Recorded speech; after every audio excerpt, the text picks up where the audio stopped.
Theresa May has been accused of living in a different galaxy when it comes to the Brexit negotiations. This emerged over the weekend after a dinner at Downing Street with President of the Commission, Jean-Claude Juncker. To discuss this with me is Janan Ganesh, the political commentator of the Financial Times. Now, Janan, this is a leak of a scale we haven't seen for some time. I'm just questioning, one, the motive, and two, whether there's going to be lasting damage in the relationship between the two sides.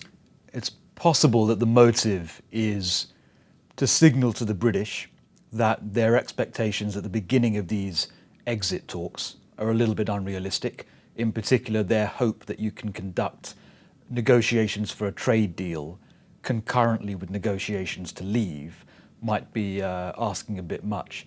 So I think to send a signal to London, reinforced not just by the leak. Send a signal? It's like getting a stick and beating it over the Prime Minister's head. I mean, this was a pretty malicious Yeah, it's not a subtle message. And remember, it's not just a leak. It's Angela Merkel gave a speech towards the end of last week. We believe after the dinner. Yes, exactly. And the idea is that it was informed, that speech, by what she had heard about that dinner. And again, it fed this idea that the British are being unrealistic. So much for the motivation. Whether it will destroy the relationship before the negotiations have even begun, I'm more sceptical about. I think that the British response has actually been quite muted. Downing Street says it doesn't recognise the accounts of the dinner, which is not quite the same as denying it. But Downing Street has stopped short of completely laughing it out of the room or pronouncing themselves to be disgusted by Jean-Claude Juncker or anyone else on the EU side. Yeah, because there were three people in that dinner. Yes. There were key people: Michel Barnier, the chief negotiator, French; Jean-Claude Juncker, the Luxembourger, and the powerful chief of staff, Martin Selmayr. Now, this is obviously going to be a very difficult negotiation. It's going to last at least 2 years. And Mrs May has a penchant for secrecy. So do you think it's going to be possible to keep these negotiations secret? No, and I think this is the first thing she really has to get used to. She comes from the most secretive department in the whole of Whitehall, which is the Home Office. She was there for 6 years. It deals with matters of life and death, internal security. It absolutely has to be secret. She's now in a much more exposed job, Prime Minister, and she's about to engage in 2 years of, whether we like it or not and whether she likes it or not, fairly exposed negotiation. With 27 other countries plus the Commission. It's impossible to keep this secret. So she's going to have to get used to it fairly quickly, which will be tough because she just isn't used to that kind of political culture.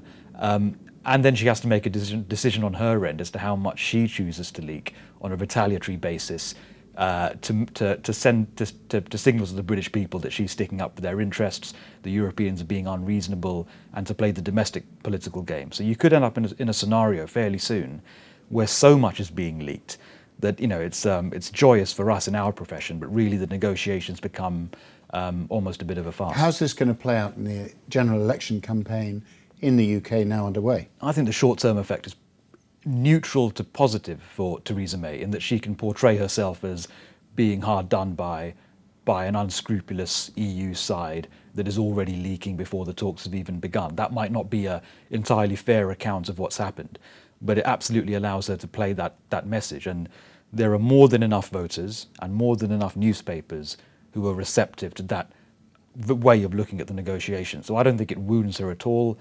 I think it might help her before June the 8th. I worry less about her short-term political prospects, which I think are more than safe, and worry So you're more, counting on a bigger majority after the election? Yeah, and potentially a very big majority.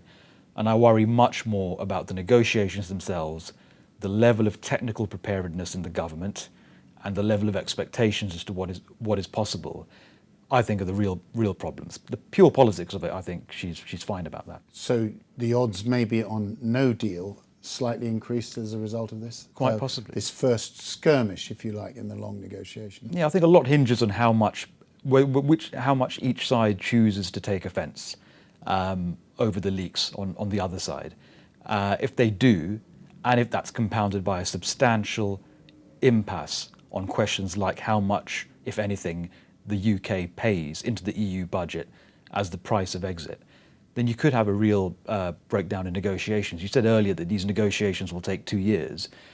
That's the maximum they could take. It's quite possible they fall apart even before that, and that is the dread scenario for British business and investors in Britain, that you don't just leave without a deal or an exit or a free trade deal, but that you do so really almost overnight. So let's on a positive note. I mean, there is another way of looking at it, which is leak clears the air, and what do we have to do to make sure that things are repaired? One would be presumably you've got to settle the money, the divorce bill, which some people are saying 60 billion euros, even more, and some of these other issues before you get onto the trade talks.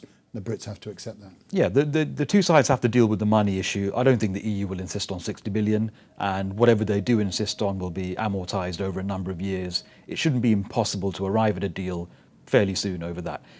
The thing I worry about more is actually the mutual recognition of expats' rights, so Europeans in the UK, British people in Europe. It's more technically complex than I initially thought. It involves things like welfare access and pension rights. And it's such a sensitive political subject because understandably lots of Europeans in this country feel they're being victimised, their rights are not being respected. Even people who voted leave think it's a bit outrageous really that there's that much insecurity allowed to fester. Neutralising that early on, hopefully this summer, I think would create quite a good basis of goodwill to proceed on to the more technical stuff. But the start isn't promising with this leak. And there is obviously one other crucial point that came up at the weekend over Europe, which is whether Arsenal are going to actually qualify for the Champions League. Yeah. Your bet? Well, Jean-Claude Juncker said he's, I think, 10 times more pessimistic about a deal being done. I'm 100 times more pessimistic about Arsenal getting into Europe next season. Janan, Ganesh, thank you for those prognostications. Thank you.